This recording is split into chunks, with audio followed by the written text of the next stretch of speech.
Hello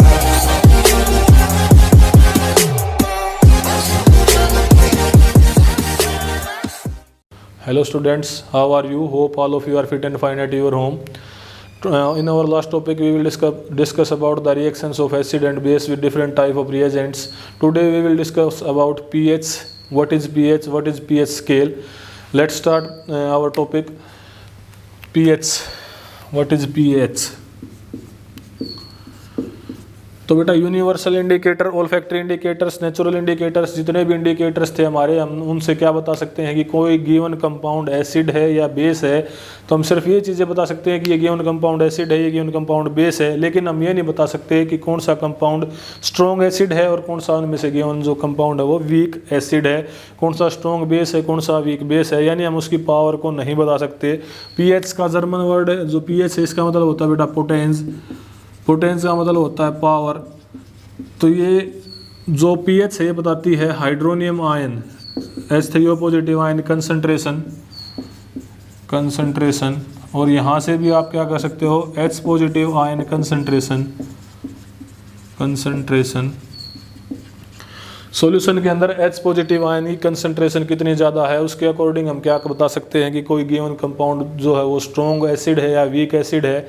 तो pH क्या बेटा एक नॉर्मल स्केल है जिसके ऊपर वैल्यूज़ लिखी रहती हैं। एक नॉर्मल स्केल है, इसके ऊपर क्या रहती हैं, वैल्यूज़ लिखी रहती हैं 1 से लेके 1 2 3 4 5 6 7 8 9 10 11 12 13 और 14 तक। ठीक है, ये इसके ऊपर वैल्यूज़ लिखी रहती हैं बेटा, और इन वैल्यूज़ का क्या है, अलग अलग वैल्यूज़ का कलर है बेटा, अलग अलग कलर है। ठीक है, तो यहाँ 7 पे क्या होता है, 7 को हम क्या मानते हैं, न्यूट्रल। 7 से नीचे जो वैल्यूज़ हैं बेटा वो क्या हैं, एसिडिक। 7 से आगे जो वैल्यूज़ हैं बेटा वो क्या हैं, बेसिक। 7 से नीचे जो वैल्यूज़ हैं वो एसिडिक होती हैं, 7 न्यूट्रल है, और 7 से आगे जो वैल्यूज़ होती हैं बेटा वो बेसिक होती हैं। हम जितनी कम वैल्यू की, यानी 7 से जितना कम वैल्यू की तरफ आते जाएंगे, लेफ्ट हैंड साइड की तरफ जितना नीचे आते जाएंगे उतना ही हमारा कंपाउंड क्या होता जाएगा, स्ट्रॉन्ग एसिड होता चला जाएगा। जितना हम आगे की तरफ जाते जाएंगे और जितनी वैल्यूज़ हमारी बढ़ती जाएंगी उतना स्ट्रॉन्ग क्या होता जाएगा, बेस। तो बेस की मतलब कितना स्ट्रॉन्ग होगा वो वैल्यू बताती है, जितनी ज़्यादा वैल्यू होगी ये स्ट्रॉन्गेस्ट, जो 14 वैल्यू है बेटा ये स्ट्रॉन्गेस्ट बेस की वैल्यू होती है, और जो वैल्यू 0 या 1 होगी बेटा वो क्या होगी, स्ट्रॉन्गेस्ट एसिड की वैल्यू होगी बेटा। यहाँ पर 0 और 1 के लिए जो कलर होगा बेटा वो बिल्कुल रेड होता है। कैसा कलर होता है, रेड। और 14 के लिए जो कलर आएगा बेटा वो कैसा आएगा, हमारा ब्लू। तो ये जो पीएच स्केल पे जो वैल्यूज़ लिख रखी हैं, हर एक के लिए अपना अपना कलर है, 2 के लिए, 3 के लिए, 4 के लिए, 5 6 7 8 9 के लिए, इस तरीके से। इसके बाद हमारे पास एक यूनिवर्सल पेपर होता है जिसको हम डिप करके देखेंगे तो उस पर क्या आएगा, जो डिफरेंट कलर्स दे रखे हैं उन कलर के अकॉर्डिंग उस यूनिवर्सल पेपर के ऊपर कलर आ जाएगा बेटा। तो हम बता सकते हैं कि इसकी पीएच 6 है, इसकी पीएच 7 है, इसकी पीएच 8 है।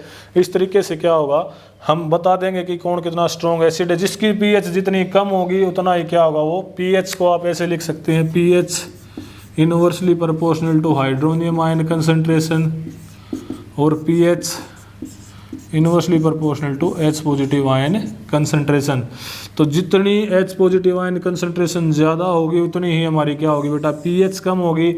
अब जितनी पीएच कम होगी उतना ही क्या होगा, वो स्ट्रॉन्ग एसिड होगा। यानी सॉल्यूशन के अंदर जितने ज़्यादा H पॉजिटिव आयंस उतना स्ट्रॉन्ग एसिड, सॉल्यूशन के अंदर जितने कम H पॉजिटिव आयंस उतना ही कमज़ोर क्या होगा, एसिड होगा। अब आप कई बार क्वेश्चन आ जाता है कि क्या जो बेस है वहाँ पर भी H पॉजिटिव आयंस होते हैं, बेटा होते हैं वहाँ पर भी H पॉजिटिव आयंस, लेकिन वो क्या होंगे, बहुत कम मात्रा में होंगे। इसलिए क्या है, अगर पीएच H पॉजिटिव आयंस कम होंगे बेटा तो पीएच ज़्यादा होगी, तो जो 14 पीएच है उसका मतलब क्या, वहाँ पर H पॉजिटिव आयंस बहुत कम है, तो किसका काम करेगा, वो स्ट्रॉन्ग बेस का काम करेगा। ठीक है, तो हमारे पास ये डिफरेंट टाइप्स के पीएच स्केल के ऊपर वैल्यूज़ हैं, इससे हम बता देंगे कोई गिवन कंपाउंड स्ट्रॉन्ग बेस है या स्ट्रॉन्ग एसिड है, स्ट्रॉन्ग एसिड या स्ट्रॉन्ग बेस है। तो ये इनसे हम क्या बता सकते हैं, डिफरेंट टाइप। तो ये क्या है, एक सिंपल स्केल है बेटा।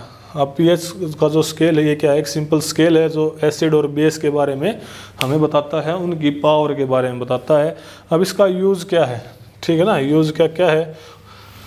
उससे पहले गिवन कंपाउंड्स हैं कुछ एक जिनकी आपको पीएच याद कर लेनी है, डिफरेंट टाइप्स के।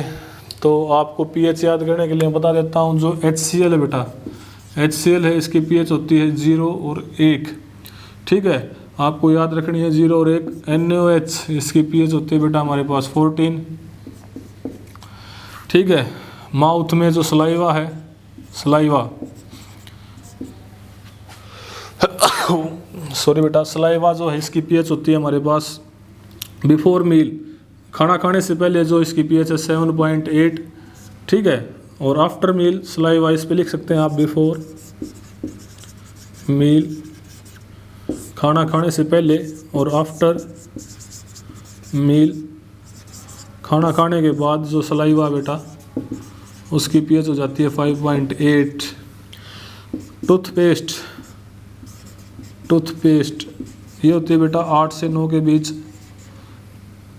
इसके बाद है लेमन जूस, लेमन जूस ये होती है बेटा 2.4। इसके बाद है बेटा हमारे पास वाटर, ये होती है बेटा 7। इसके बाद है मिल्क, ये होती है बेटा 6.8। इसके बाद है बेटा हमारे पास कोल्ड ड्रिंक्स, कोल्ड ड्रिंक्स ये होती है बेटा 4। इसके बाद है बेटा हमारे पास टी 4.5, कॉफ़ी 5.0,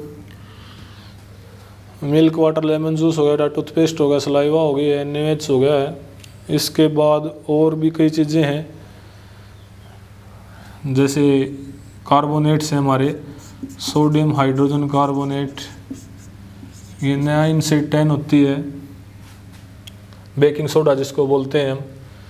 ठीक है ना, तो ये कुछ एक हमारे पास कंपाउंड्स हैं जिनकी हमारे पास क्या बेटा pH है, आपको इनको याद कर लेना है। कोल्ड ड्रिंक्स वगैरह की, टी की है, जो भी हमारे लेमन जूस है, वाटर है, और भी कई हैं जो बाद में हम लिखवाएंगे आपको। पहले इनका यूज़ बताते हैं कि pH क्या है और कैसे इसका यूज़ होगा।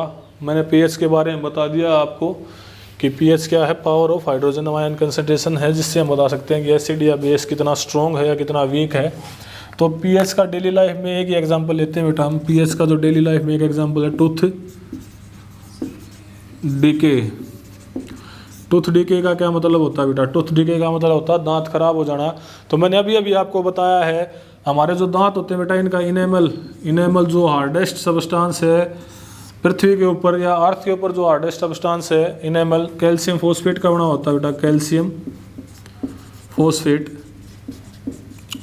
आप ठंडा अगर हम कुछ भी खा लेते हैं आपको महसूस नहीं होता दांतों से। क्यों नहीं होता? क्योंकि इनेमल होता है आपके दांतों के ऊपर।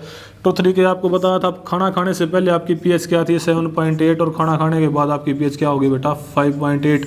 इतना क्यों घट जाती है pH? क्योंकि खाने के अंदर जो शुगर है या और कोई मोलिक्यूल्स हैं, तो आपके मुंह के अंदर जो बैक्टीरियाज हैं, मैंने पहले बताया था 1 ग्राम मिट्टी के अंदर कितने बैक्टीरिया होते हैं, 1 अरब बैक्टीरिया होते हैं आपके हाथों के ऊपर।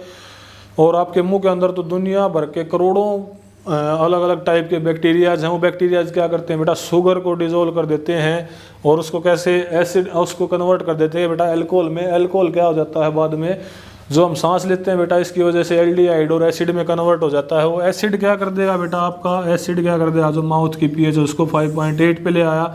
अब जो इनेमल है वो इस एसिडिक pH में क्या होता है बेटा, कोरोड होना शुरू हो जाता है, यानी खत्म होना शुरू हो जाता है। धीरे धीरे क्या हो जाएगा, वो कोरोड हो जाएगा और आपका जो इनेमल है खत्म हो जाएगा। इनेमल खत्म हो जाएगा तो क्या होगा, आपकी जो परत है ऊपर लगी हुई वो खराब हो जाएगी, आपको ठंडा गर्म महसूस होना शुरू हो जाएगा। इस चीज़ से बचने के लिए आपको क्या करना है, या तो आप टूथपेस्ट करें। क्या करें? टूथपेस्ट, क्योंकि उसकी pH मैंने अभी अभी बताई है बेटा 8 से लेकर 9 के बीच में होती है। वो बेसिक है।